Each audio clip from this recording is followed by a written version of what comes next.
엄마, 첨성대 봤어요. 여기 너무 좋아요.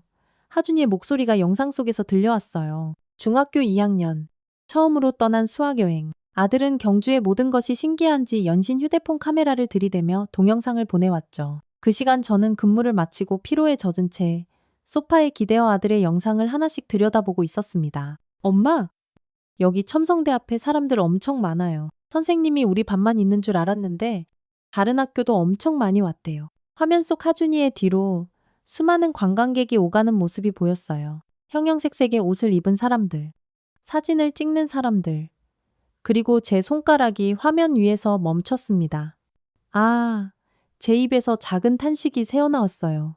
그때 화면 한쪽에 스쳐 지나간 옆모습, 눈을 의심했지만 심장은 이미 미친 듯이 뛰고 있었죠. 다시 영상을 되돌려 봤습니다. 첨성대 옆 벤치에 앉아 책을 읽고 있는 남자. 떨리는 손으로 화면을 확대했어요. 10년 전과는 사뭇 달라진 모습이지만 그의 옆모습은 틀림없었습니다.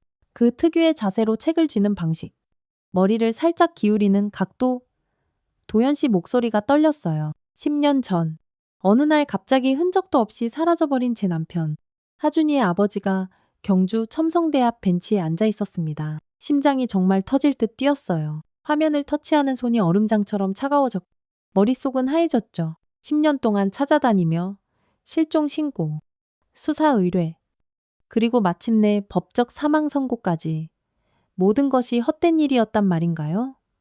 휴대폰을 내려놓고 자리에서 벌떡 일어났습니다.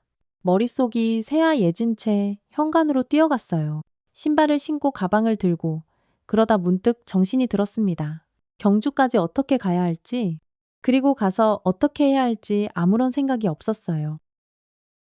다음 날 아침, 경찰서. 당신 남편은 이미 법적으로 사망했습니다. 더 이상 헛된 희망은 갖지 마세요. 형사의 냉정한 목소리가 사무실에 울려 퍼졌습니다. 최영철 형사는 의자에 깊숙이 몸을 기대며 조소를 띈 채 제 얼굴을 바라보고 있었어요. 저는 떨리는 손으로 휴대폰을 그의 책상 위에 내려놓았죠. 이 영상을 다시 보세요. 잘 보세요. 이 사람이 제 남편 맞습니다. 이봐요. 서아린 씨. 이도현 씨는 7년 전에 법적으로 사망 선고를 받았다고요. 이제 와서 경주 관광지에서 찍힌 흐릿한 영상 하나로 뭘 어쩌겠다는 건지 그가 짜증스러운 표정으로 손을 휘저었습니다. 3년 전 담당 형사가 은퇴하고 새로 배정된 최영철 형사는 처음부터 제 사건을 귀찮아했죠. 그의 책상 한쪽에는 다른 사건 파일들이 산처럼 쌓여 있었어요. 내 아들이 보낸 수학여행 영상이에요. 이 장소에 있다고요? 서아린 씨, 10년이 지났어요. 이제는 현실을 받아들이고 삶을 살아가야. 제 가슴 속에서 불길 같은 분노가 치밀어 올랐습니다. 10년 동안 하루도 빠짐없이 남편을 찾아온 시간. 아들에게 아빠에 대한 희망을 심어준 날들. 모든 게 이 형사의 태도 앞에서 무너져 내리는 듯 했어요. 이거 보세요. 가방에서 두꺼운 파일철을 꺼내 그의 책상에 탁 내려놓았습니다. 파일을 열자 형사의 눈빛이 흔들렸어요. 이건 10년간 제가 찾아낸 모든 단서들이에요. 남편의 회사 동료들 진술, CCTV 기록, 통화 내역, 그리고 경찰 내부에서 흘러나온 기록까지. 형사의 얼굴이 굳어졌습니다. 파일 속에는 전 담당 형사가 제게 몰래 건넸던 내부 메모도 있었어요. 이도현 실종 사건.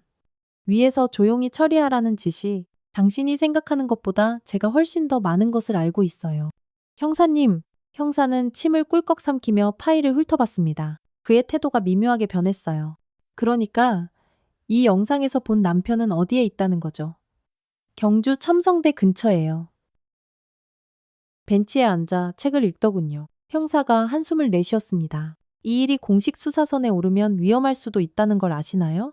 당신 남편 실종에는 다른 이유가 있을지도 모릅니다. 저는 그 다른 이유를 밝히기 위해 10년을 기다렸어요. 형사의 눈이 흔들렸습니다. 그는 주변을 살피더니 목소리를 낮췄어요. 조심하세요. 그리고 이거. 그가 작은 메모지를 건넸습니다. 거기엔 한 이름과 전화번호가 적혀 있었어요. 윤지환 전 형사님이죠. 은퇴하신 분인데 그가 당신 남편 사건의 원래 담당자였어요. 비공식적으로 연락해보세요. 공식 기록에 남지 않게. 사무실을 나오며 저는 휴대폰을 다시 확인했습니다. 하준이가 보낸 영상 속에서 첨성대 옆 벤치에 앉아 책을 읽는 남자. 그의 왼손 약지에는 반지가 없었지만 10년 전 결혼 반지를 끼웠던 자리에 희미한 자국이 보였어요. 집으로 돌아와 짐을 꾸렸습니다. 벽에 붙은 달력에 동그라미 쳐진 내일 날짜를 바라봤어요. 하준이의 수학여행이 끝나는 날이었죠. 메모에 적힌 번호로 전화를 걸었습니다. 여보세요. 윤지환입니다. 안녕하세요. 윤 형사님. 서아린이라고 합니다. 이도현 실종 사건. 그의 목소리가 갑자기 낮아졌어요. 아린 씨, 잠시만요. 전화기 너머로 문 닫히는 소리가 들렸습니다. 그가 다시 말을 이었어요. 이 전화는 안전하지 않습니다. 제가 당신 남편 사건에 관한 새로운 정보를 들었어요. 경주에서 목격 정보가 있었던 거. 맞죠? 놀랐지만 대답했습니다. 네. 어떻게 아셨어요? 오래된 사건이지만 계속 추적해온 사람들이 있어요. 직접 만나서 얘기해야 합니다. 내일 오전 7시. KTX 경주행. 탈 수 있나요? 네. 가능합니다. 3호차 마지막 좌석에서 만납시다. 조심하세요. 밤새 잠을 이루지 못했습니다. 10년 전 그날이 떠올랐어요. 오늘은 좀 늦을 것 같아. 회사에 급한 일이 있어서 도현 씨의 마지막 메시지였죠. 그리고 그는 돌아오지 않았습니다. 새벽녘, 하준이에게 메시지를 보냈어요. 엄마가 중요한 일이 생겨서 내일 경주로 가야 해. 네가 오면 할머니가 마중 나가실 거야. 사랑해. 아들. 가방을 메고 현관문을 닫으며 문득 뒤를 돌아봤습니다. 거실벽에 걸린 가족 사진 속에서 도현 씨가 환하게 웃고 있었어요. 그 미소를 다시 볼 수 있을까요? 10년 만에 찾은 희망의 끈을 놓치지 않으리라 다짐하며 집을 나섰습니다. 아직 동이 트지 않은 서울역. 저는 KTX 3호차를 향해 발걸음을 재촉했습니다. 제 인생을 바꿀 시간이 시작되려 하고 있었죠. KTX 3호차 맨 뒷좌석. 창가에 앉은 남자가 보였습니다. 윤지환 전 형사는 제가 생각했던 것보다 훨씬 늙어 있었어요. 깊게 패인 주름과 희끗한 머리카락이 세월의 무게를 말해주고 있었죠. 앉으세요. 아린 씨. 그가 맞은편 자리를 가리켰어요. 얼굴색이 안 좋네요. 밤새 안 주무셨군요. 기차가 서서히 움직이기 시작했고 윤 형사는 주변을 살핀 후 조용히 말했습니다. 10년 전 그날. 당신 남편이 마지막으로 목격된 곳이 회사 근처 식당이었죠. 네. CCTV에 찍힌 마지막 장면이었어요. 점심을 먹고 나오다가 전화를 받고 그대로 사라졌죠. 윤 형사의 손가락에 묻은 페인트 자국이 눈에 띄었어요. 그는 은퇴 후 그림을 그리는 취미가 생겼나 봅니다. 그 전화가 문제였어요. 윤 형사가 목소리를 낮췄어요. 당시 통화 기록을 조사했지만 발신자는 일회용 전화였죠. 그런데 그가 주머니에서 낡은 수첩을 꺼냈습니다. 페이지를 넘기며 그는 계속 말했어요. 당신 남편이 다니던 회사. YT전자의 비리 의혹 수사가 있었습니다. 비자금 조성. 횡령. 그런데 갑자기 수사가 중단됐어요. 위에서 내려온 지시였죠. 그게 남편 실종과 관련이 있나요? 이도현 씨가 회계팀에 있었죠. 그는 뭔가를 알고 있었을 겁니다. 아마도 증거를. 기차가 터널을 지나는 동안 잠시 차창이 어두워졌어요. 다시 밝아졌을 때 윤 형사는 수첩의 한 페이지를 펼쳐 보여주었습니다. 거기엔 빨간 펜으로 밑줄 친 메모가 있었어요. 증인 보호 프로그램. 코드명 두 번째 인생. 이게 무슨 뜻인가요? 확실한 건 아니지만 당신 남편이 증인보호 프로그램에 들어갔을 가능성이 있어요. 목격한 비리에 대한 증언 대가로. 그럼 왜 우리에게 알리지 않은 거죠? 10년 동안이나 윤 형사의 눈빛이 흔들렸습니다. 위협이 있었을 거예요. 가족을 향한 위협. 당신과 아들을 지키기 위한 선택이었을 수도 있습니다. 창밖으로 흐르는 풍경이 점점 더 낯설어졌어요. 서울을 벗어나 남쪽으로 향하는 기차 안에서 제 마음도 10년 전 그날로 되돌아가고 있었습니다. 형사님, 영상에서 본 그 사람이 정말 제 남편이 맞을까요? 그건 직접 확인해 봐야겠죠? 하지만 조심해야 합니다. 만약 그가 증인보호 프로그램 중이라면 당신의 접근이 그를 위험에 빠뜨릴 수도 있어요. 윤 형사의 휴대폰이 울렸습니다. 그는 화면을 보더니 미간을 찌푸렸어요. 실례합니다. 그가 자리에서 일어나 통로로 나갔습니다. 잠시 후 돌아온 윤 형사의 표정이 심각해져 있었어요. 누가 알았는지 모르겠지만 당신이 경주로 간다는 정보가 새어나간 것 같아요. 조심하세요. 이 숙소로 가보세요. 그가 작은 메모지를 건넸습니다. 첨성대 하우스. 박수진이라는 이름과 주소가 적혀 있었어요. 이 숙소 주인은 믿을 수 있나요? 수진 씨는 옛 동료입니다. 경찰 출신은 아니지만 한때 정보원으로 일했죠. 당신을 도와줄 거예요. 경주역에 도착했을 때 윤 형사는 제게 마지막 조언을 했습니다. 첨성대 근처에서 조심하세요. 조사에 의하면 그가 매일 같은 시간에 나타난다 해요. 그건 의도된 행동일 수 있어요. 누군가를 기다리거나 혹은 메시지를 주고받는 방식일 수도 있습니다. 헤어지기 전 윤 형사가 주저하다 말했어요. 아린 씨, 도현 씨도 이 같은 거리를 걷고 있을지도 모른다는 희망이 가슴을 뛰게 했습니다. 첨성대 하우스는 전통 한옥을 개조한 작은 게스트하우스였어요. 문을 두드리자 60대로 보이는 여성이 나왔습니다. 안녕하세요. 예약했는데요. 서아린이라고. 그녀는 제 얼굴을 잠시 살피더니 고개를 끄덕였어요. 들어오세요. 지환 씨가 전화했었어요. 방으로 안내받은 후 박수진 씨는 문을 닫고 작은 목소리로 말했습니다. 조심해야 해요. 이 동네에는 눈이 많습니다. 눈이요. 지켜보는 사람들이요. 특히 첨성대 주변에는 그 벤치에 앉는 사람을 찾는다면 그는 최근에 항상 정확히 5시에 와요. 단 한 번도 어긋난 적이 없죠. 그를 아시나요? 수진 씨는 고개를 저었습니다. 얼굴만 알 뿐이에요. 이름은 김민준이라고 들었어요. 5년 전부터 이곳에 살고 있죠. 작은 서점을 운영한다고 합니다. 지금 몇 시죠? 제가 물었어요. 오후 3시 반입니다. 첨성대까지 걸어서 15분 정도 걸려요. 창밖을 내다보니 하늘이 점점 흐려지고 있었습니다. 마치 무언가가 일어날 것을 예고하는 듯 했어요. 비가 올 것 같네요. 수진 씨가 말했습니다. 우산을 가져가세요. 그리고 이것도. 그녀는 작은 종이 봉투를 내밀었어요. 열어보니 오래된 휴대폰이 추적이 불가능한 전화예요. 위급할 때 이 번호로 연락하세요. 메모된 번호에는 이름이 없었어요. 수진 씨의 눈빛에서 걱정이 느껴졌습니다. 숙소를 나설 때 조심하세요. 누가 따라오는지 확인하고 사람이 많은 곳으로 다니세요. 첨성대로 향하는 길, 제 발걸음은 점점 빨라졌습니다. 머릿속은 혼란스러웠지만 한 가지 확실한 것이 있었어요. 10년 만에 도연 씨를 다시 만날 수 있다는 희망, 그것만으로도 심장이 터질 듯 뛰고 있었습니다. 첨성대가 시야에 들어왔을 때 하늘에서 부슬부슬 비가 내리기 시작했어요. 우산을 펴고 그 유명한 벤치를 찾아 주변을 살폈습니다. 아직 4시 30분. 그가 오기까지 30분이 남았습니다. 첨성대 앞 카페로 들어가 창가 자리에 앉았어요. 이곳에서라면 벤치를 완벽하게 지켜볼 수 있었습니다. 주문하시겠어요? 젊은 종업원이 물었습니다. 아메리카노 한 잔이요. 네. 잠시만요. 혹시 처음 오셨나요? 관광객이신가 봐요. 네. 그렇죠. 종업원이 미소를 지었어요. 첨성대가 잘 보이는 좋은 자리네요. 특별한 분을 기다리시나요? 순간 마음이 철렁했습니다. 이 질문이 단순한 친절인지 아니면 다른 의도가 있는 건지 판단하기 어려웠어요. 그냥 경치를 보려고요. 종업원은 고개를 끄덕이곤 주문을 받으러 갔습니다. 창밖으로 시선을 돌리니 비가 조금 더 거세졌어요. 첨성대 주변의 관광객들이 우산을 쓰거나 비를 피해 달려가고 있었습니다. 시계를 보니 4시 55분. 곧 그가 올 시간이었어요. 심장이 미친 듯이 뛰었습니다. 그리고 정확히 5시 검은 우산을 쓴 남자가 첨성대 쪽에서 걸어오는 것이 보였습니다. 그는 천천히 하지만 확신에 찬 걸음으로 벤치를 향해 다가왔어요. 검은 우산 아래 걸어오는 남자의 모습에 숨이 멎는 것 같았어요. 10년이 지났지만 그 걸음걸이는 분명했습니다. 어깨를 살짝 앞으로 기울이는 자세, 왼손을 주머니에 넣는 습관, 틀림없이 도현 씨였어요. 그가 벤치에 앉아 우산을 접으며 주변을 살폈습니다.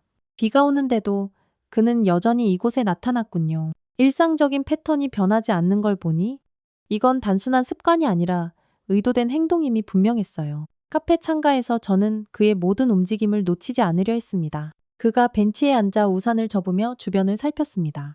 그리고 방수 처리된 가방에서 책을 꺼내더니 작은 비닐 커버를 벗기고 읽기 시작했어요. 비가 오는데도 책을 읽는 모습에 가슴이 아려왔습니다. 예전에도 도연 씨는 비가 오든 눈이 오든 항상 책을 곁에 두던 사람이었으니까요. 심지어 우리 결혼식 당일에도 대기실에서 책을 읽고 있었다던 그의 습관이 10년이 지나도 전혀 변하지 않았네요. 손님! 아메리카노 나왔습니다. 깜짝 놀라 뒤를 돌아보니 아까 그 종업원이 커피를 들고 서 있었어요. 감사합니다. 종업원이 커피를 내려놓으며 살짝 창밖을 바라봤습니다. 비 오는 날에도 항상 오시네요. 누구요 저기?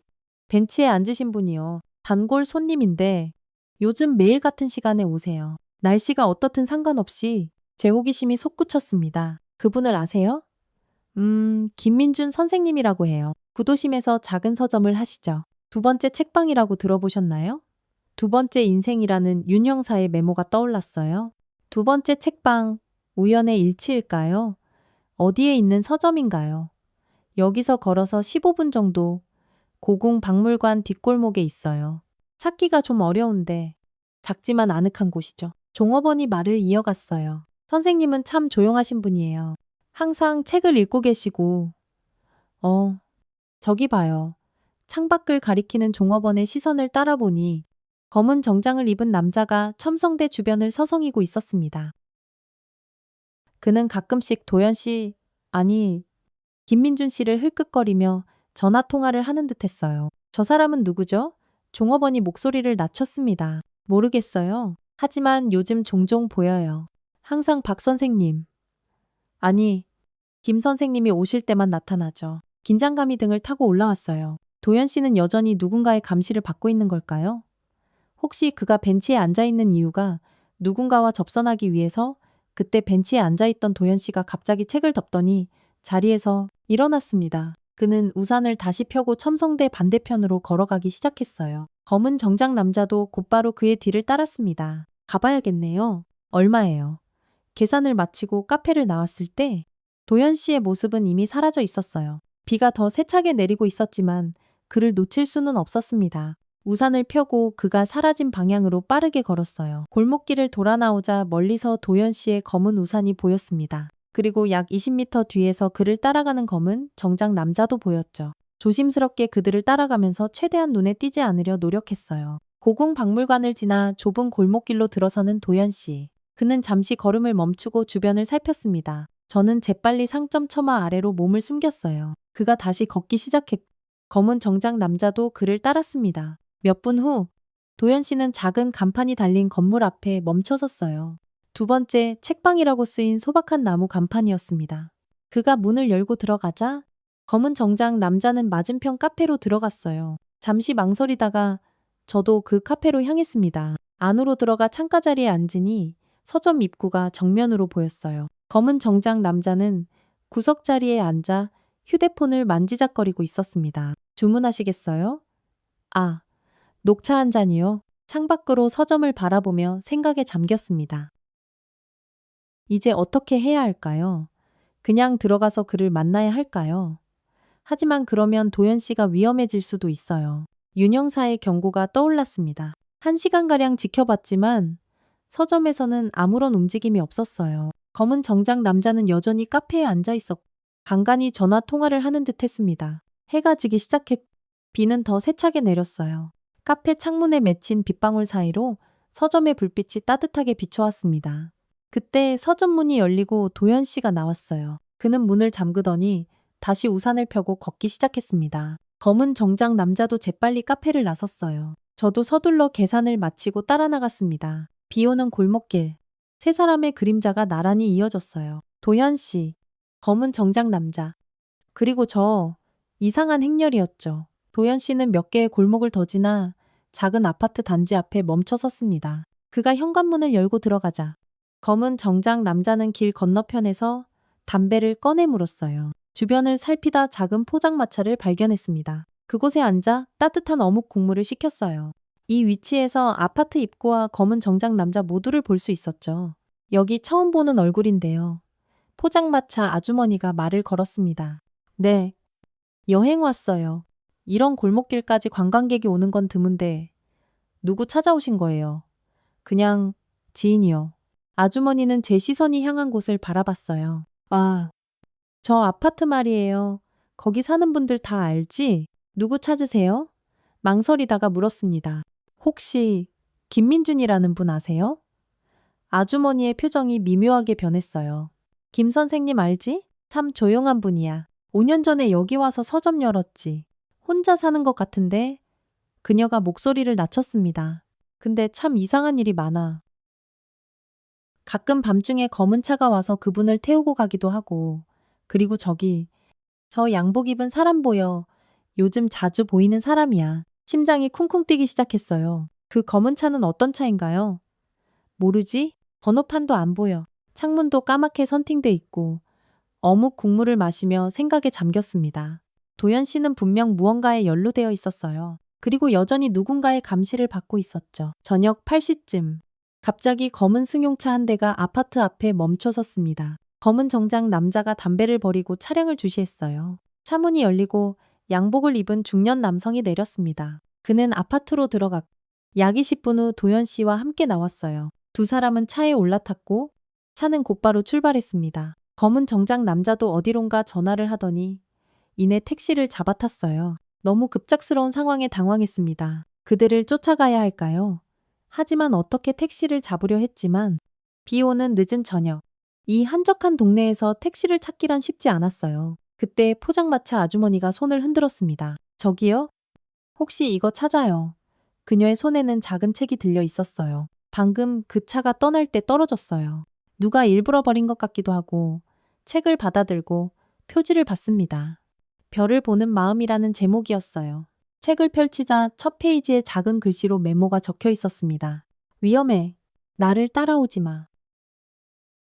도연 심장이 멎는 것 같았어요. 도연이라는 이름, 그는 저를 알아봤던 거예요. 그리고 이 책을 일부러 떨어뜨린 것이었죠. 괜찮으세요? 얼굴이 하얘졌네. 네, 괜찮아요. 고맙습니다. 비틀거리며 포장마차를 나와 숙소로 향했습니다. 머릿속은 혼란스러웠지만 한 가지는 확실해졌어요. 도연 씨는 살아 있었고 저를 알아봤으며 여전히 위험 속에 있었습니다. 숙소로 돌아와 박수진 씨에게 상황을 설명했어요. 그녀는 심각한 표정으로 들었습니다. 내일 다시 서점으로 가보세요. 낮에는 비교적 안전할 거예요. 하지만 조심하세요. 그들은 당신도 지켜보고 있을 테니까. 잠자리에 들기 전 도연 씨가 떨어뜨린 책을 자세히 살펴봤습니다. 몇몇 페이지에는 연필로 밑줄이 그어져 있었어요. 각 페이지에 밑줄 친 단어들을 모으니 하나의 메시지가 되었습니다.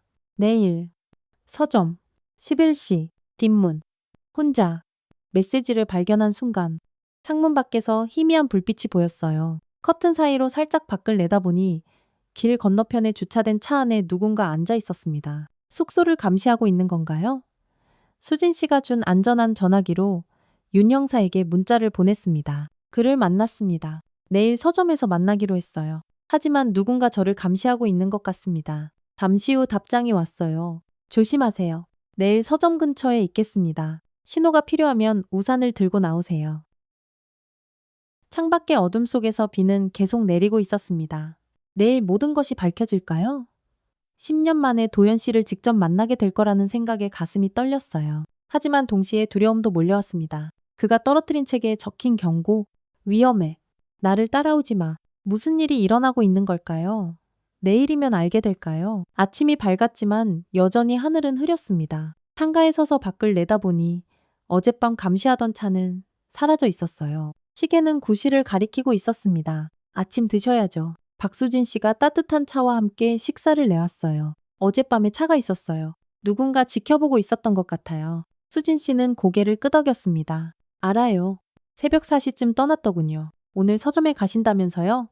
네. 11시에 만나기로 했어요. 이걸 가져가세요. 그녀는 작은 브로치를 건넸어요. 위급할 때 누르면 신호가 가요. 제가 도움을 보낼 수 있. 브로치를 가방에 넣고 수진 씨에게 감사를 표했습니다. 식사를 마친 후 서점으로 가기 전에 주변을 살피기로 했어요. 서점 주변 지리를 파악하는 게 좋을 것 같았거든요. 10시경.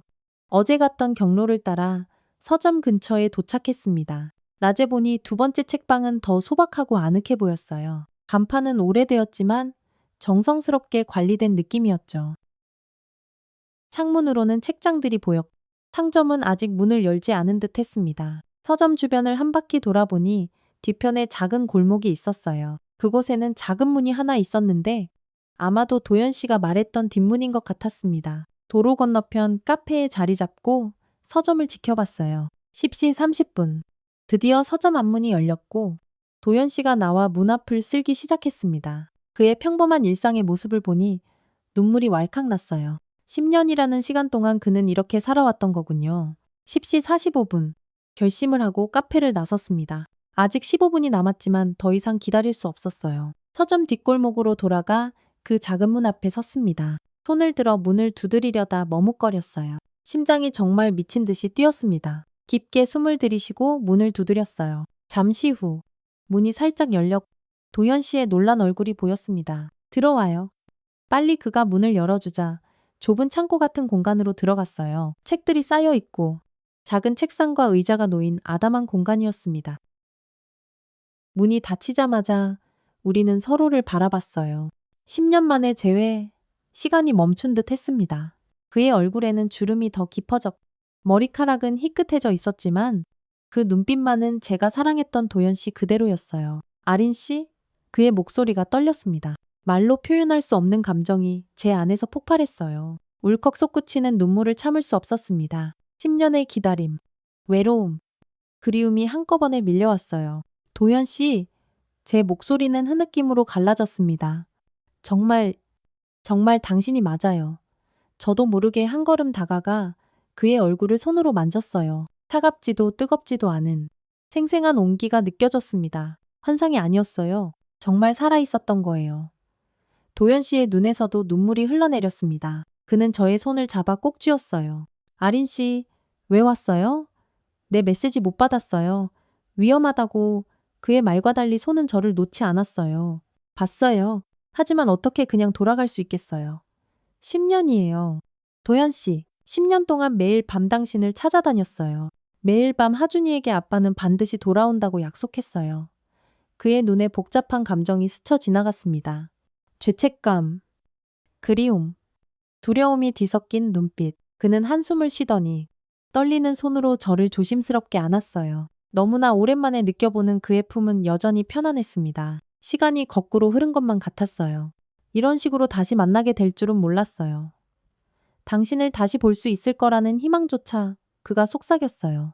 그의 품에서 떨어지며 물었습니다. 눈물로 흐려진 시야로 그를 바라봤어요. 무슨 일이 있었던 거예요? 어떻게 가족을 두고 그냥 사라질 수 있었죠? 그가 고개를 들어 저를 바라봤습니다. 그의 눈에는 깊은 상처와 결의가 동시에 담겨 있었어요. 보호하려고 했어요. 당신과 하준이를 내가 할 수 있는 유일한 방법이었어요. 그때 서점 앞문에서 종소리가 들렸어요. 누군가 들어온 모양이었습니다. 움직이지 마세요. 도연 씨가 작은 소리로 말했어요. 손님일 거예요. 그는 창고문을 살짝 열고 나갔습니다. 밖에서 들리는 대화 소리. 책을 찾는 손님과 도연 씨의 정중한 응대. 몇 분 후 종소리가 다시 울리고 도연 씨가 창고로 돌아왔어요. 괜찮아요. 일반 손님이었어요. 그가 작은 서랍을 열어 종이 한 장을 꺼냈습니다. 거기엔 여러 이름과 날짜가 적혀 있었어요. 10년 전 그날 회사에서 우연히 알게 된 비리예요. YT전자의 회계팀에서 일하면서 발견한 비자금 계좌와 정치인 로비 증거들이었죠. 그래서 갑자기 사라진 거예요. 그날 점심시간에 전화가 왔어요. 내 가족이 보고 싶으면 혼자 나와 라는 메시지였죠. 나갔더니 검은 차가 기다리고 있었어요. 그들은 내가 아는 모든 것을 원했고 증거를 넘기면 가족을 해치지 않겠다고 했어요. 도연 씨의 목소리가 떨렸습니다. 하지만 그걸로 끝나지 않았어요. 그들은 내 정체를 완전히 지워야 한다고 했죠. 그래서 증인보호 프로그램에 들어갔어요. 두 번째 인생이라는 코드명의 프로그램이었죠. 하지만 왜 우리에게 연락하지 않은 거예요? 머니만 내 10년이에요. 도연 씨 그의 눈에 눈물이 고였습니다. 연락할 수 없었어요. 그들은 내가 가족과 접촉하면 즉시 위해를 가하겠다고 했어요. 당신과 하준이를 지키기 위해서였어요. 깊은 통증이 가슴을 찔렀어요. 그런데 왜 경주에서? 왜 이제야 그는 깊은 한숨을 내쉬었습니다. 5년 전, 그 비리 중 일부가 다른 경로로 드러났어요. 핵심 인물들은 수감됐지만 여전히 남아있는 세력들이 있었죠. 그때 감시가 조금 느슨해졌을 때 경주로 이주할 수 있었어요. 그동안 우리를 찾아보진 않았어요. 제 목소리에 서운함이 묻어났습니다. 그가 고개를 들어 저를 바라봤습니다. 몰래 지켜봤어요. 직접 접촉은 할 수 없었지만 소셜미디어로 하준이의 성장을 조금이나마 볼 수 있었죠. 당신이 올린 가족 사진, 하준이의 학교 행사 사진들, 놀라움의 말을 잇지 못했습니다. 그는 우리의 일상을 지켜보고 있었던 거군요. 경주에 정착한 후 첨성대 근처에서 책방을 열게 됐어요. 그가 이어서 설명했습니다. 혹시라도 기회가 생기면 언젠가는 당신들에게 신호를 보낼 수 있을까 해서요. 그가 잠시 말을 멈추고 창밖을 바라봤습니다. 그러다 한 달 전 첨성대에서 다른 학교 수학여행 단체를 봤어요. 문득 하준이도 이제 그 나이가 됐겠다는 생각이 들었죠. 혹시나 하는 마음에 서울 학교들의 수학여행 일정을 찾아봤고 그의 목소리가 떨렸습니다. 하준이의 학교가 이번 주에 온다는 걸 알게 됐어요. 일정표를 보니 오후 4시부터 5시 사이에 첨성대 방문이 예정되어 있더군요. 아이들은 보통 그 시간대에 도착해서 사진도 찍고 설명도 듣는다는 걸 이곳에서 살면서 알게 됐거든요. 그가 창밖을 바라보며 계속했습니다. 그래서 매일 그 시간에 첨성대 벤치에 앉아 책을 읽는 척 했어요. 서점 주인이 공원에서 책 읽는 모습은 너무 자연스러워서 아무도 의심하지 않을 테니까요. 그러면서 혹시라도 하준이를 볼 수 있을까 기다렸죠. 정말 볼 줄은 몰랐지만 그저 멀리서라도 한번 보고 싶었을 뿐인데 그가 잠시 미소 지었습니다. 그날 정말 하준이를 봤어요. 제가 떠났을 때는 어린아이였는데 이제는 거의 청소년이 됐더군요. 카메라를 들고 여기저기 찍고 있었죠. 그가 제 손을 조심스럽게 잡았어요. 순간 도망치고 싶었어요. 하지만 한편으론 발견되길 바랐는지도 모르겠어요. 10년이 지나 당신들이 너무 그리웠으니까요. 위험한 도박이었지만 이제는 당신들과 함께하고 싶었어요. 그때 도연 씨의 휴대폰이 울렸습니다. 그는 화면을 보더니 표정이 굳었어요. 그들이에요. 전화를 받은 그는 짧게 대답했습니다. 네, 알겠습니다. 지금 출발하겠습니다. 전화를 끊은 그가 저를 바라봤어요. 데리러 온대요. 정기보고가 있어요. 당신은 여기 있어야 해요. 창고 안에 숨어 있어요. 내가 돌아올 때까지. 같이 가면 안 돼요, 안 돼요. 그들이 당신을 알아보면 모든 게 위험해져요.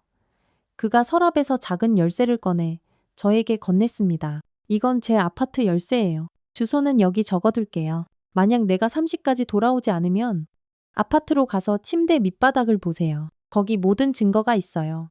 무슨 소리예요? 당신도 같이 가야. 아린 씨, 부탁해요. 10년을 참았는데 몇 시간만 더 참으세요. 이건 우리 가족을 위한 마지막 시험이에요. 그는 잠시 망설이다가 저를 꼭 안아주었어요. 10년 만에 포옹에 눈물이 왈칵 쏟아졌습니다. 가야 해요.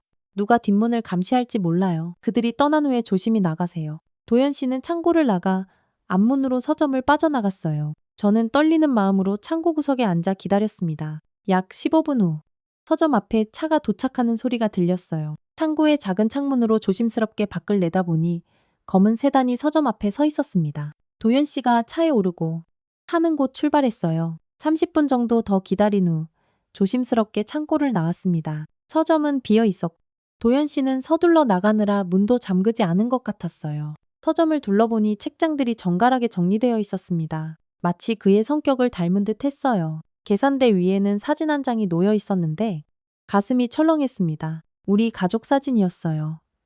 오래되고 구겨진 사진이었지만 10년 동안 그가 소중히 간직해온 흔적이 역력했습니다. 서점을 나와 주변을 살폈어요. 감시하는 듯한 사람은 보이지 않았습니다. 도연 씨가 준 주소를 확인하니 걸어서 10분 거리였어요. 시계를 보니 1시 30, 아직 3시까지는 시간이 있었습니다. 주소를 따라 걷다 보니 어제 봤던 그 아파트 단지에 도착했어요. 304호. 열쇠를 꺼내 문을 열고 들어갔습니다. 도연 씨. 아니, 이제는 김민준 씨의 집은 검소하고 정갈했어요. 책장에는 책이 가득했고 테이블 위에는 노트북이 놓여 있었습니다. 벽에는 아무런 사진도 없었어요. 마치 과거의 흔적을 완전히 지운 공간 같았습니다. 침대로 가서 몸을 숙여 밑을 살폈어요. 바닥 한쪽에 느슨한 판자가 보였습니다. 그것을 들어올리자 작은 금고가 나왔어요. 금고에는 번호 자물쇠가 달려 있었습니다. 번호를 어떻게 알 수 있을까요? 머릿속으로 의미 있는 숫자들을 생각해 봤어요. 우리 결혼기념일, 하준이 생일, 아니면 그때 휴대폰이 진동했습니다. 수진 씨가 보낸 문자였어요. 조심하세요. 검은 차가 다시 돌아왔어요. 심장이 쿵 내려앉았습니다. 그들이 벌써 돌아왔다고요. 도연 씨는 어디에 있는 걸까요? 창문으로 조심스럽게 밖을 내다보니 검은 세단이 주차장에 서 있었어요. 2명의 남자가 나와 아파트 입구로 향하고 뒷좌석에는 누군가 앉아 있는 것 같았습니다. 급히 금고를 원래 자리에 숨기고 방안을 둘러봤어요. 숨을 곳을 찾아야 했습니다. 욕실 너무 뻔해요. 옷장 그들이 확인할 거예요. 발소리가 복도에서 들려왔습니다. 점점 가까워지고 있었어요. 문 앞에서 열쇠 돌리는 소리가 들렸습니다. 숨을 곳을 찾지 못한 채 저는 침대 뒤로 몸을 숨겼어요. 심장이 정말 미친 듯이 뛰었습니다. 문이 열렸고 무거운 발걸음 소리가 들렸어요. 2명의 남자가 도연 씨를 부축하며 들어왔습니다. 겨우 틈새로 상황을 볼 수 있었는데 도연 씨의 얼굴이 상처투성이었어요. 그들이 도연 씨를 괴롭혔던 거군요. 우리가 당신 여자가 왔다는 걸 모를 것 같아. 한 남자가 도연 씨를 소파에 거칠게 밀어 넣으며 말했어요. 10년 만에 찾아와서 모든 것을 망치려고 하는군. 도연 씨는 입가에 피를 닦으며 대답했습니다. 그녀는 없어요. 돌려보냈어요. 거짓말 마. 우리 사람들이 그녀가 당신 서점에 들어가는 걸 봤어. 어디 있지? 아직도 믿어. 그녀가 당신을 위해 10년을 기다렸을 거라고. 도연 씨의 눈에 결연한 빛이 어렸습니다. 증거는 이미 안전한 곳에 있어요. 당신들이 날 죽이면 모든 자료가 경찰에 전달될 거예요. 큰 체격의 남자가 도연 씨의 멱살을 잡았어요. 어디 있어? 그 자료들이 말했잖아요. 안전한 곳에. 남자가 도연 씨의 뺨을 세게 쳤습니다. 너무나도 화가 났지만 지금 나가면 상황이 더 위험해질 수 있었어요. 좋아. 시간이 있으니 차분히 얘기해보자고. 다른 남자가 말했어요. 부인과 아들의 주소를 알고 있어. 그들에게 무슨 일이 생기길 바라나. 도연 씨의 얼굴이 창백해졌습니다. 그들을 건드리지 마. 그럼 증거가 어디 있는지 말해. 침대 뒤에 숨어있던 저는 수진 씨가 준 브로치를 꺼내 눌렀어요. 도움이 필요했습니다. 하지만 지금 당장 무언가 해야 했어요. 그들이 도연 씨를 계속 때리고 있었거든요. 마음을 다잡고 결심했습니다. 가방에서 휴대폰을 꺼내 녹음을 시작했어요. 그리고 조용히 119에 문자를 보냈습니다. 304호 폭행 신고. 긴급. 도연 씨가 괴로워하는 모습을 더 이상 볼 수 없었어요. 이대로 기다릴 순 없었습니다. 숨을 깊게 들이쉬고 침대 뒤에서 나왔어요. 그만하세요. 새 남자가 놀라 돌아봤습니다. 도연 씨의 얼굴에 공포가 스쳤어요. 아린 씨. 안 돼. 큰 남자가 저를 향해 걸어오기 시작했습니다. 드디어 만나는군. 서아린 씨. 남자가 천천히 다가오는 순간 아파트 복도에서 갑자기 강한 노크 소리가 들렸습니다. 경찰입니다. 문 열어주세요. 순간적인 혼란 속에 두 남자의 눈빛이 흔들렸어요. 그들은 서로를 쳐다보며 당황한 기색이 역력했습니다. 그 순간 도연 씨가 놀라운 속도로 몸을 일으켜 가까이 있던 남자의 다리를 걷어찼습니다. 남자가 비틀거리며 균형을 잃자 도연 씨는 재빨리 소파 쿠션 밑에서 작은 총을 꺼내 들었어요. 움직이지 마.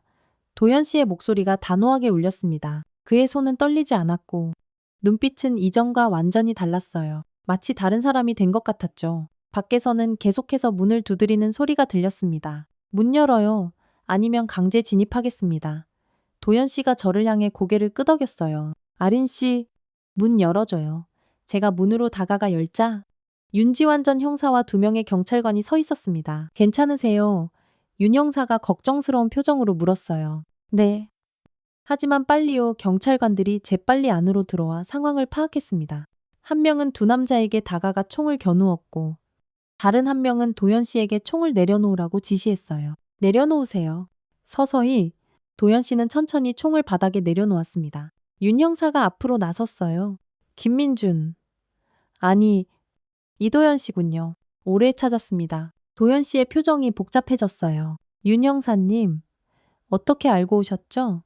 박수진 씨가 신호를 받았어요. 그리고 그가 저를 바라봤습니다. 119 신고도 있었고요. 경찰관들은 두 남자에게 수갑을 채우고 있었어요. 그들은 놀랍게도 별다른 저항 없이 체포되고 있었습니다. 이들은 누구죠? 윤 형사가 물었어요. 도연 씨가 입술에 피를 닦으며 대답했습니다. 이 사람들은 저의 관리자들이었어요. 증인보호 프로그램 담당자라고 알고 있었는데 윤 형사의 눈에 이해의 빛이 스쳤어요. 가짜 증인보호 프로그램이었군요. YT전자의 비리를 은폐하기 위한 조작된 시나리오였어요. 무슨 말이에요? 제가 혼란스러워하며 물었습니다. 윤 형사가 설명했어요. 10년 전 도연 씨는 YT전자의 비리를 발견했지만 회사 내 세력들이 먼저 움직였어요. 그들은 도연 씨를 납치한 뒤 가짜 증인보호 프로그램이라는 명목으로 감금했던 거죠. 도연 씨는 자신이 보호받고 있다고 생각했지만 사실은 감시당하고 있었던 겁니다. 도연 씨의 얼굴에 충격과 분노가 교차했어요. 그럼 10년 동안 내가 가족을 지키기 위해 한 모든 것이 당신을 속여 자발적으로 격리시킨 거예요. 윤 형사가 말했습니다. 그들은 당신이 가진 증거를 찾아내고 동시에 당신을 통제하기 위해 가족을 인질로 삼았죠. 그때 체포된 남자 중 한 명이 비웃듯 말했어요. 그래도 10년 동안은 성공적이었지? 넌 얌전히 우리 말을 따라 우린 내 가족을 내버려뒀어. 도연 씨가 분노에 떨며 그에게 다가갔지만 경찰관이 그를 막았어요. 증거는 찾았나요? 윤 형사가 도연 씨에게 물었습니다. 도연 씨는 침대 쪽을 가리켰어요. 바닥 밑에 금고가 있어요. 번호는 그는 저를 바라보며 물었습니다. 하준이 생일 알죠? 제가 말했어요. 도연 씨가 미소를 지었습니다. 맞아요. 금고 비밀번호예요. 경찰관이 침대 및 금고를 찾아 열었고 안에서 USB와 노트, 사진들이 나왔어요. 윤 형사가 그것들을 조심스럽게 증거 봉투에 담았습니다. 이것들로 충분할 거예요. YT전자와 연루된 정치인들, 그리고 이 가짜 증인 보호 프로그램을 만든 사람들까지 모두 처벌받을 겁니다. 하지만 도연 씨가 불안한 표정으로 물었어요. 내 신분은 난 이미 법적으로 사망 선고를 받았는데 윤 형사가 안심시키듯 말했습니다. 그건 나중에 법적으로 해결할 수 있어요. 지금은 당신의 안전이 우선입니다. 두 분 다 경찰서로 모셔야겠어요. 진술을 받고 보호 조치를 취하겠습니다. 두 명의 용의자는 이미 경찰차에 태워져 있었고 우리는 윤 형사의 차를 타고 경찰서로 향했어요. 차 안에서 도연 씨와 나란히 앉아 10년 만에 진짜 재회가 실감났습니다. 정말 미안해요. 아린 씨, 도연 씨가 떨리는 목소리로 말했어요. 난 가족을 지킨다고 생각했는데 결국 속고 있었어. 제 손이 그의 손을 찾아 꼭 잡았습니다. 당신은 최선을 다했어요. 우리를 생각하며 10년을 버텼잖아요. 경찰서에 도착해 별도의 조사실로 안내받았습니다. 윤 형사가 들어와 앉았어요. 몇 가지만 더 물어볼게요. 그들이 당신에게 한 말 중에 이미 안전한 곳에 있다고 했던 다른 증거가 있나요? 도연 씨가 고개를 끄덕였습니다. 네. 5년 전부터 준비했어요. 제 신분이 김민준으로 정착되고 감시가 조금 느슨해졌을 때 제가 원래 회사에서 빼온 모든 자료의 사본을 만들었죠. 그리고 믿을 수 있는 사람에게 맡겼어요. 누구죠? 박수진 씨요? 도연 씨가 대답했어요. 그녀는 제 어머니의 오랜 친구였습니다. 제가 경주로 배정되었을 때 우연히 첨성대 하우스를 운영하던 그녀를 만나게 됐죠. 도연 씨의 눈에 감사함이 깃들었습니다. 처음에는 서로 알아보지 못했어요. 하지만 어느 날 그녀가 제게 어머니 이름을 언급했을 때 그때 모든 게 연결됐죠. 그녀는 저를 알아보고 조용히 도와주기 시작했어요. 제 정체를 묻지도 않고 이유를 캐지도 않았습니다. 그가 깊은 한숨을 내쉬었습니다. 수진 씨는 제게 가족 사진을 몰래 구해다 주었고 서울 소식도 전해주었어요. 증인 보호 프로그램이 저를 철저히 고립시키려 했지만 그녀 덕분에 작은 희망을 품을 수 있었죠. 그리고 만약의 경우를 대비해 몇 가지 증거와 자료들을 그녀에게 맡겼어요. 하지만 그 프로그램이 가짜였다는 건 지금까지 전혀 몰랐습니다. 윤 형사의 눈이 커졌습니다. 박수진 씨가요? 그녀가 당신의 협력자였군요. 도연 씨가 고개를 끄덕였어요. 네. 그녀는 과거에 정보부에서 일했다고 했어요. 지금은 은퇴했지만 여전히 많은 정보망을 가지고 있었죠. 제가 첨성대 하우스에 묵는 손님들 중 가끔 제 아내를 닮은 분들이 오면 수진 씨가 저에게 알려주곤 했어요. 그래서 매일 첨성대에 갔던 거예요. 혹시라도 아린 씨가 올까봐. 눈물이 제 뺨을 타고 흘러내렸습니다. 도연 씨도 저도 각자의 방식으로 서로를 찾고 있었던 거군요. 아린 씨가 오셨을 때 수진 씨가 바로 연락해줬어요. 10년 만에 기적처럼 나타난 당신을. 하지만 그들의 감시가 있어서 바로 다가갈 수 없었죠. 윤 형사가 메모를 하며 질문을 이어갔어요. 그럼 박수진 씨에게 맡긴 증거는 어디에 있는지. 그때 문이 열리고 박수진 씨가 들어왔습니다. 여기 있어요. 그녀는 작은 금속 상자를 들고 있었어요. 윤 형사에게 건네며 말했습니다. 모든 증거가 여기 있어요. USB, 문서, 녹음 파일, 5년 동안 도연 씨와 함께 모은 것들이에요. 윤 형사가 상자를 받아들며 고개를 끄덕였어요. 정말 감사합니다. 수진 씨, 이것으로 모든 연루자들을 처벌할 수 있을 겁니다. 조사가 끝나고 윤 형사는 우리에게 임시보호시설을 제공해주겠다고 했어요. 하지만 그 전에 우리에게는 더 중요한 일이 있었습니다. 하준이에게 연락해야 해요. 제가 말했어요. 아들이 기다리고 있어요. 도연 씨의 눈에 불안과 기대가 교차했습니다. 10년이 지났는데 날 알아볼까요? 날 받아줄까요? 당연하죠. 제가 그의 손을 꼭 잡았어요. 하준이는 매일 당신을 기다렸어요. 창가에 앉아서 언젠가 아빠가 돌아올 거라고 도연 씨의 눈에서 눈물이 흘러내렸습니다. 보고 싶어요. 너무 보고 싶어요. 윤 형사가 조심스럽게 말했어요. 지금 상황이 완전히 정리된 건 아니지만 가족 만남은 주선해 드릴 수 있습니다. 물론 경호하에서요. 저는 휴대폰을 꺼내 하준이에게 전화를 걸었습니다. 몇 번의 신호음 후 하준이의 목소리가 들렸어요. 엄마, 어디야 할머니가 엄마가 급한 일이 있다고 했는데. 하준아, 엄마가 지금 너에게 말해주고 싶은 게 있어. 제 목소리가 떨렸어요. 무슨 일이야? 엄마 아빠를 찾았어. 전화기 너머로 하준이의 숨소리가 멈춘 것 같았어요. 뭐라고? 아빠가 살아계셨어. 하준아, 지금 엄마랑 같이 있어? 잠시 침묵이 흘렀. 하준이의 훌쩍이는 소리가 들렸습니다.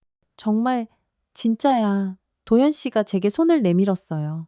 그에게 전화기를 건네자 그는 떨리는 목소리로 말했습니다. 하준아, 아빠다. 하준이의 울음소리가 커졌어요. 아, 아빠. 정말 아빠 맞아요. 그래. 아빠다. 미안하다. 정말 미안해. 10년 동안 많이 컸겠구나. 아빠, 어디 있어요? 지금 당장 갈게요. 윤 형사가 손짓하며 메모를 건넸어요. 보호시설 주소였습니다. 지금 이곳으로 와라. 하준아, 형사님들이 태워주실 거야? 아빠와 엄마가 기다리고 있을게. 전화를 끄는 도연 씨의 얼굴에는 기쁨과 불안이 교차했어요. 꿈만 같네요. 10년 동안 꿈꿔왔던 순간인데 저는 그의 손을 꼭 잡았습니다. 이제 시작이에요. 도연 씨, 우리 가족의 진짜 시작. 보호시설로 향하는 차 안에서 도연 씨는 창밖을 바라보며 말했어요. 모든 게 변했네요.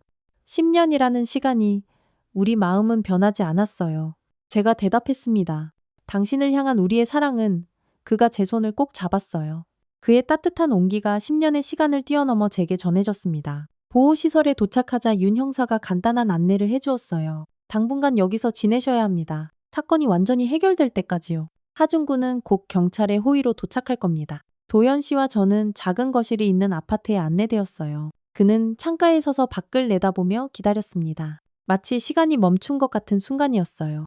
약 1시간 후 현관벨이 울렸습니다. 도연 씨가 긴장한 표정으로 저를 바라봤어요. 제가 앞장서서 문을 열었습니다. 문 앞에는 제 어깨만큼 자란 하준이가 서 있었어요. 경찰관이 옆에서 지키고 있었죠. 하준이의 눈은 이미 붉게 충혈되어 있었습니다. 엄마, 그가 떨리는 목소리로 불렀어요. 들어오렴. 하준아. 그가 안으로 들어왔을 때 거실에 서 있던 도연 씨와 눈이 마주쳤습니다. 시간이 멈춘 듯한 침묵이 흘렀어요. 아, 아빠. 하준이의 목소리가 갈라졌습니다. 도연 씨는 한 걸음 앞으로 나왔어요. 하준아, 많이 컸구나. 하준이는 움직이지 못했어요.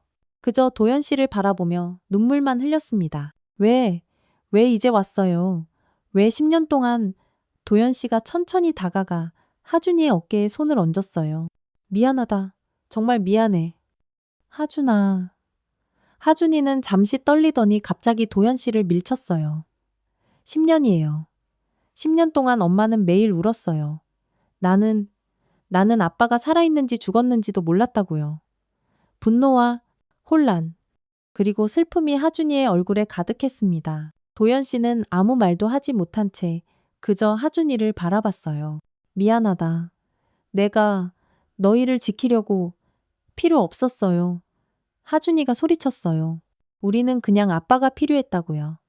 도연 씨의 눈에서 눈물이 흘러내렸습니다. 그는 아무런 변명도 하지 않았어요. 그저 하준이가 쏟아내는 10년의 슬픔과 분노를 받아들였을 뿐이었죠. 하준이의 울음이 점점 커졌.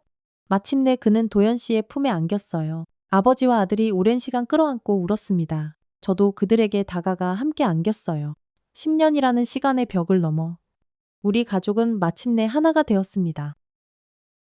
우리 가족의 눈물 속에 시간이 흘렀습니다. 하준이는 여전히 혼란스러웠지만 분노는 조금씩 누그러들고 있었어요. 셋이 소파에 앉아 도연 씨는 10년간의 이야기를 천천히 풀어나갔습니다. 사라지기.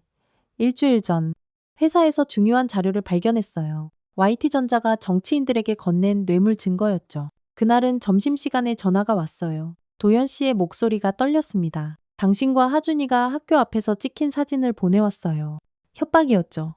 하준이가 아버지의 손을 잡았어요. 처음에는 망설이는 듯 했지만 이내 꼭 쥐었습니다. 처음에는 모든 걸 경찰에 신고하려 했어요. 하지만 그들이 경찰 내부에도 사람이 있다고 했죠. 그때 나타난 사람들이 증인보호 프로그램을 제안했고 도연 씨는 깊은 한숨을 내쉬었어요. 난 그들을 믿었어. 가족을 지킬 수 있다고 생각했으니까. 하지만 그건 감금이었어. 10년 동안 하준이의 눈에 질문이 가득했습니다. 그럼 아빠는 5년 전부터 경주에서 살았어요. 처음 5년은 여러 도시를 옮겨 다녔어. 정체성을 바꾸고 새로운 삶을 배우면서 그들의 감시를 받으며 살았지. 경주에 정착한 건 그들이 허락했을 때였어. 서점은요? 하준이가 물었어요. 도연 씨의 표정이 밝아졌습니다. 두 번째, 책방. 내가 직접 이름을 지었어. 두 번째 인생이라는 의미였지? 처음으로 뭔가 내 것을 가질 수 있었어. 학교 다녀오면 항상 책방에 갔었는데 하준이가 중얼거렸어요. 경주에서 서점이 있었다면 나도 자주 갔을 거예요. 도연 씨의 눈에 눈물이 고였습니다. 넌 책 읽는 걸 좋아했지. 지금도 좋아해요. 하준이가 살짝 웃었어요. 학교 도서관에서 항상 책을 빌려요. 그때 노크 소리가 들렸고 윤지환 형사가 들어왔습니다. 방해해서 죄송합니다만 좋은 소식이 있어요. 우리 모두 윤 형사를 바라봤어요. 방금 검찰에서 연락이 왔습니다. 이도연 씨의 증거를 바탕으로 YT전자 회장과 전 법무부 차관을 긴급 체포했어요. 가짜 증인 보호 프로그램을 운영한 조직의 우두머리들입니다. 도연 씨가 안도의 한숨을 내쉬었어요. 10년이 걸렸네요. 아직 완전히 안전하진 않습니다만 큰 고비는 넘겼어요. 윤 형사가 말했어요. 이제 이도연 씨의 법적 지위 회복 절차를 시작할 겁니다. 사망 선고 취소, 신분 복원. 시간이 좀 걸리겠지만 모두 해결될 거예요. 감사합니다. 형사님. 도연 씨가 진심을 담아 말했어요. 윤 형사는 하준이에게도 미소를 지었습니다. 하준 군. 아버지와 많은 이야기 나눴나요? 하준이는 수줍게 고개를 끄덕였어요. 네. 조금이요. 아직 할 이야기가 많겠네요. 편안히 지내세요. 이 시설은 완전히 안전합니다. 윤 형사가 나간 후 하준이가 조심스럽게 물었어요. 아빠, 사진 있어요. 나 어렸을 때 사진. 도연 씨는 작은 미소를 지으며 주머니에서 지갑을 꺼냈어요. 그 안에는 달고 다른 사진 한 장이 있었습니다. 5살 하준이와 함께 찍은 사진이었죠. 항상 갖고 다녔어. 도연 씨의 목소리가 떨렸어요. 10년 동안 매일 하준이가 사진을 받아들고 뚫어지게 바라봤어요. 기억나요? 이날 놀이공원 갔었죠? 솜사탕 먹다가 얼굴에 다 묻혔던. 맞아. 도연 씨가 웃었어요. 분홍색 솜사탕이 내 얼굴에 엉망으로 묻었지. 세 사람은 오래된 추억을 나누며 조금씩 서로에게 다가갔습니다. 상처는 여전히 아팠지만 치유의 시간이 시작된 것 같았어요. 저녁이 되자 하준이는 학교 과제가 있다며 방으로 들어갔습니다. 그를 지켜보며 도연 씨가 물었어요. 하준이는 내가 없는 동안 어땠어요? 강했어요. 제가 미소 지으며 대답했습니다. 너무 일찍 철이 들었지만 항상 당신을 기다렸어요. 아빠가 돌아올 거라고 믿었죠. 도연 씨의 눈에 눈물이 맺혔어요. 10년. 너무 많은 시간을 놓쳤어요. 이제부터 만회하면 돼요. 제가 그의 손을 잡았어요. 법적으로 난 아직 김민준이에요. 이도현으로 돌아가는 건 상관없어요. 당신이 누구든 어떤 이름이든 우리 가족이 다시 함께할 수 있다면 도연 씨의 눈에서 눈물이 왈칵 쏟아졌어요. 미안해. 하준아. 아빠가 정말 미안해. 하준이가 아버지 곁으로 다가와 앉았습니다. 이제 진짜 함께 있을 수 있는 거죠. 다시 사라지지 않을 거죠. 절대로 도연 씨가 단호하게 대답했어요. 이제 평생 너희 곁을 떠나지 않을게.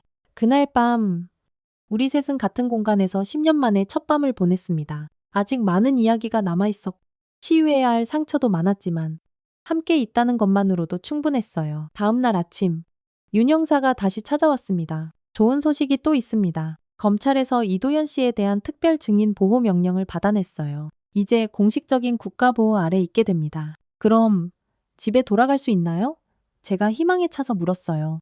아직은 조금 이르지만 윤 형사가 미소 지었습니다. 2가지 옵션이 있습니다. 서울로 돌아가 보호 속에 살거나 아니면 경주에서 새 출발을 하는 것이죠. 도연 씨가 저와 하준이를 바라봤어요. 어떻게 할까요? 하준이가 조심스럽게 말했어요. 아빠 서점 보고 싶어요. 경주도 좋을 것 같아요. 수학여행 갔을 때 마음에 들었거든요. 도연 씨의 얼굴에 미소가 번졌습니다. 경주에서 새 출발, 우리 가족으로서 제가 고개를 끄덕였어요. 좋아요. 경주에서 시작해요. 새로운 추억을 만들면서 윤 형사는 절차를 설명해 주었고 일주일 내로 모든 법적 문제가 해결될 거라고 했습니다. 그동안 우리는 보호시설에서 지내며 서로를 다시 알아가는 시간을 가졌어요. 하준이는 학교 친구들에게 아빠가 돌아왔다는 소식을 전하고 싶어 했지만 안전을 위해 조금 더 기다려야 했습니다. 대신 그는 아버지와 오랜 대화를 나누며 10년의 공백을 조금씩 채워나갔어요. 일주일 후 모든 법적 절차가 완료되었습니다. 이도현은 공식적으로 생존했고 보호 프로그래마의 김민준이라는 이름으로 살 수 있게 되었어요. 그리고 마침내 우리는 경주로 향했습니다. 두 번째 책방에 도착했을 때 하준이의 눈이 반짝였어요. 와, 아빠 서점이다, 도현 씨. 이제는 김민준 씨가 문을 열고 우리를 안으로 안내했습니다. 책으로 가득 찬 오래되었지만 정갈한 공간이었어요. 이제부터 이곳이 우리 가족의 새로운 시작점이에요. 하준이가 책장들 사이를 돌아다니며 신이 난 듯 책들을 살펴봤어요. 여기서 살 거예요. 아빠랑 같이 서점 운영할 거예요.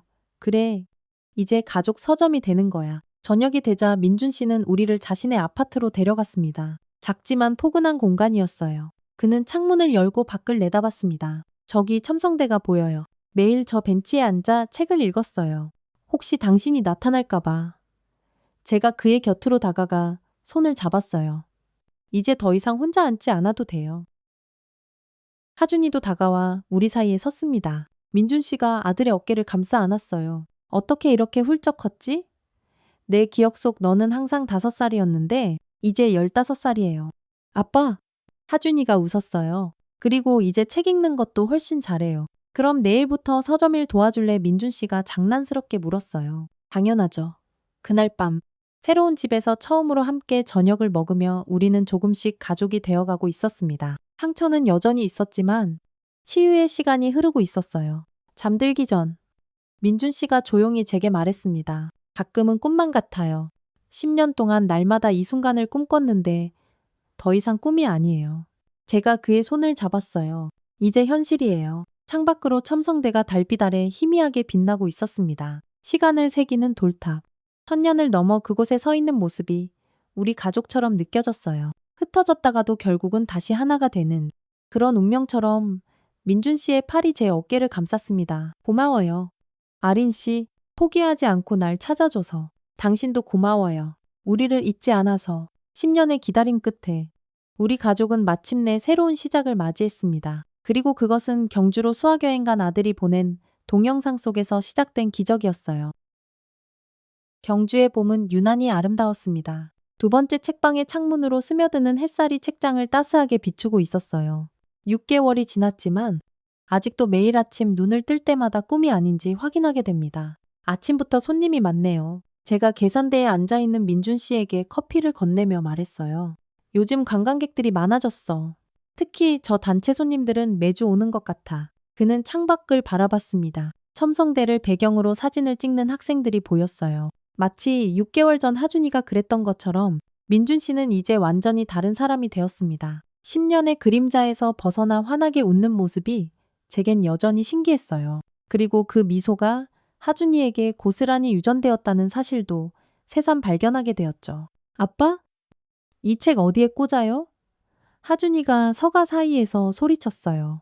그는 주말마다 서점 일을 돕고 있었습니다. 역사 코너 세 번째 칸에 민준 씨가 대답했어요. 그러고는 제게 속삭였습니다. 책방 일을 정말 좋아하는 것 같아. 당신 닮아가고 있어요. 제가 미소 지었습니다. 경주의 새 학교에 전학한 하준이는 처음에는 적응이 어려웠지만 이제는 친구들도 생기고 꽤 만족해하는 듯했어요. 무엇보다 아버지와 함께하는 시간을 소중히 여겼죠. 종소리가 울리고 카페 문이 열렸습니다. 박수진 씨가 들어왔어요. 어서 오세요. 민준 씨가 반갑게 인사했습니다. 자, 갓 구운 빵 가져왔어요. 오늘 특별한 날이잖아요. 그녀는 첨성대 하우스를 그만두고 작은 베이커리를 열었습니다. 우리 가족을 도와준 그녀는 이제 가족 같은 존재가 되었어요. 벌써 6개월이네요. 제가 말했어요. 믿기지 않아요. 시간이 빠르죠. 수진 씨가 미소 지었어요. 윤 형사님은 오후에 오신다고 하셨어요. 윤지환 형사는 이 사건 이후 공로를 인정받아 승진했지만 여전히 우리 가족을 챙겨주었습니다. 오늘은 특별히 YT전자 사건의 최종 판결이 나온 날이었어요. 그럼 저녁에 다 같이 식사해요. 제가 제안했습니다. 그날 저녁, 윤 형사와 수진 씨까지 모여 작은 식사 자리를 가졌습니다. YT전자의 회장과 관련 정치인들이 모두 유죄 판결을 받았다는 소식이 전해졌어요. 이제 정말 끝났군요. 윤 형사가 와인잔을 들며 말했어요. 완전한 정의는 느리지만 결국 이루어지는 법이죠. 10년이나 걸렸어요. 민준 씨가 쓴웃음을 지었어요. 하지만 결국 가족은 다시 하나가 되었잖아요. 수진 씨가 따뜻하게 말했습니다. 하준이가 갑자기 자리에서 일어났어요. 잠깐만요. 그는 방으로 들어갔다가 작은 상자를 들고 나왔습니다. 아빠, 엄마, 이거 상자를 열자 10년 동안 하준이가 그린 그림들과 쓴 편지들이 가득했어요. 매년 아버지의 생일과 부재한 명절마다 쓴 것들이었죠. 한 번도 버리지 않았어요. 언젠가 아빠가 돌아올 거라고 믿었거든요. 민준 씨의 눈에 눈물이 맺혔습니다. 그는 아들을 꼭 안았어요. 고마워. 하준아, 정말 고마워. 식사가 끝나고 모두 돌아간 후 우리 가족은 작은 테라스에 나와 별을 바라봤습니다. 경주의 밤하늘은 서울과는 달리 별이 선명했어요. 저기 첨성대가 보이네요. 제가 가르쳤어요. 신기한 인연이죠. 민준 씨가 말했습니다. 천년된 별을 보는 탑이 우리 가족을 다시 이어줬으니. 아빠! 하준이가 불렀어요. 이제 두 번째 책방 이름을 바꿔야 하지 않을까요? 왜 민준 씨가 물었어요. 두 번째 삶이 아니라 이제 세 번째 삶이잖아요. 아빠의 진짜 삶? 김민준으로서의 삶? 그리고 이제 우리 가족으로서의 삶. 민준 씨가 하준이를 바라보며 미소 지었어요. 훌륭한 생각이구나. 세 번째, 책방 좋은데 아니면 그냥 우리 가족의 책방은 어때요?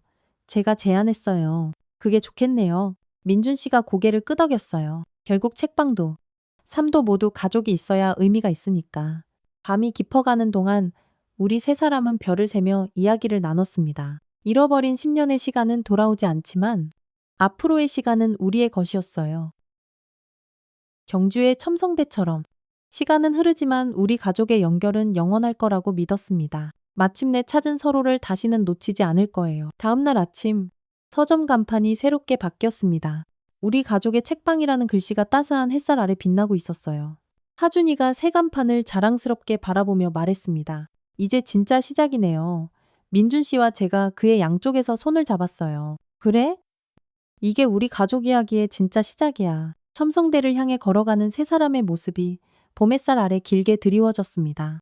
10년의 그림자는 사라지고 새로운 희망의 그림자만이 남았어요. 경주로 수학여행 간 아들이 보낸 동영상 속에 10년 전 실종된 남편이 있었고 그것이 우리 가족을 다시 하나로 모으는 기적이 되었습니다. 인생은 때로 우리가 상상할 수 없는 방식으로 흘러가지만 끝까지 희망을 잃지 않는다면 가장 뜻밖의 순간에 행복이 찾아올 수 있다는 것을 우리 가족은 온몸으로 배웠습니다. 우리는 새로운 이름, 새로운 도시에서 다시 시작합니다. 하지만 변하지 않는 것이 있다면 그것은 우리가 여전히 가족이라는 사실이죠. 함께라면 어떤 이름으로 살아도 괜찮아. 민준 씨의 말에 저와 하준이는 고개를 끄덕였습니다. 이것이 우리 가족 이야기의 진짜 시작이었어요. 오늘 이야기 어떻게 보셨나요? 마음에 드셨다면 좋아요와 구독 부탁드릴게요. 여러분의 댓글 하나하나가 큰 힘이 됩니다. 건강이 최고입니다. 환절기 감기 조심하세요. 감사합니다.